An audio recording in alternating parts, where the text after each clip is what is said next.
বিভিন্ন সোশ্যাল মিডিয়াতে আমাকে ফলো করতে পারেন, লিংক ডেসক্রিপশন বক্সে দেওয়া থাকবে। চ্যানেলটি সাবস্ক্রাইব করে পাশে থাকা বেল বাটনটি প্রেস করে দেবেন নতুন ভিডিও পাওয়ার জন্য।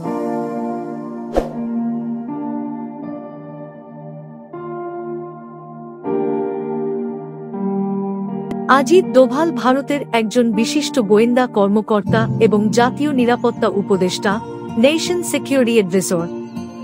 তার পেশাদার দক্ষতা এবং নির্ভীক মনোভাবের জন্য তিনি ইন্ডিয়ান স্পাইমাস্টার বা ইন্ডিয়ার জেমস বন্ড নামে পরিচিত।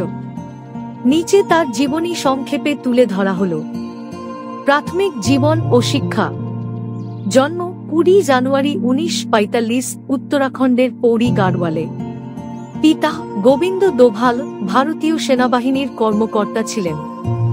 শিক্ষা আগ্রা বিশ্ববিদ্যালয় থেকে অর্থনীতিতে স্নাতক। পরবর্তীতে তিনি মাস্টার্স করেন। তিনি সিভিল সার্ভিস পরীক্ষায় উত্তীর্ণ হন। পেশাগত জীবন। অজিত দোভালের কর্মজীবন গোয়েন্দা কার্যক্রম এবং নিরাপত্তা সংক্রান্ত বিভিন্ন মিশনে কেন্দ্রীভূত। এক আইপিএস ক্যারিয়ার। 1968 সালে কেরালা ক্যাডারের একজন আইপিএস কর্মকর্তা হিসেবে কর্মজীবন শুরু। তিনি কেরিয়ারে বেশিরভাগ সময় গোয়েন্দা সংস্থাগুলিতে কাজ করেছেন। 2 research and analysis wing, research and wing.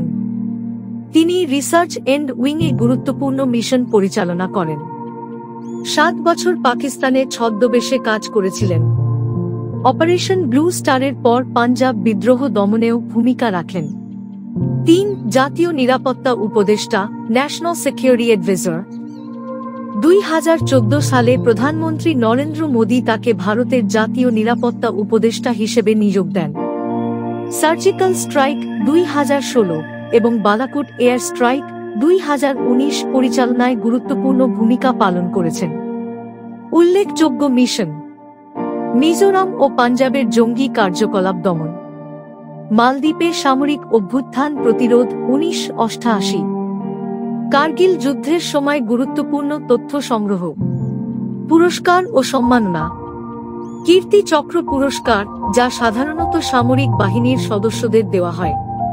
তিনি এই পুরস্কার পাওয়া প্রথম পুলিশ অফিসার। ব্যক্তিগত জীবন। অজিত দোভাল অত্যন্ত ব্যক্তিগত জীবনযাপন করেন। তার 2 সন্তান রয়েছে। তার এক পুত্র, সৌর্য দোভাল, একজন বিশিষ্ট ব্যবসায়ী এবং রাজনৈতিক ব্যক্তিত্ব। অজিত দোভাল ভারতের নিরাপত্তা এবং কূটনৈতিক ক্ষেত্রের এক উজ্জ্বল নক্ষত্র হিসেবে সমাদৃত। তার অবদান ভারতের অভ্যন্তরীণ ও বাহ্যিক নিরাপত্তা নিশ্চিত করতে বিশেষভাবে গুরুত্বপূর্ণ। ভিডিওটি ভালো লাগলে লাইক করে শেয়ার করে দেবেন।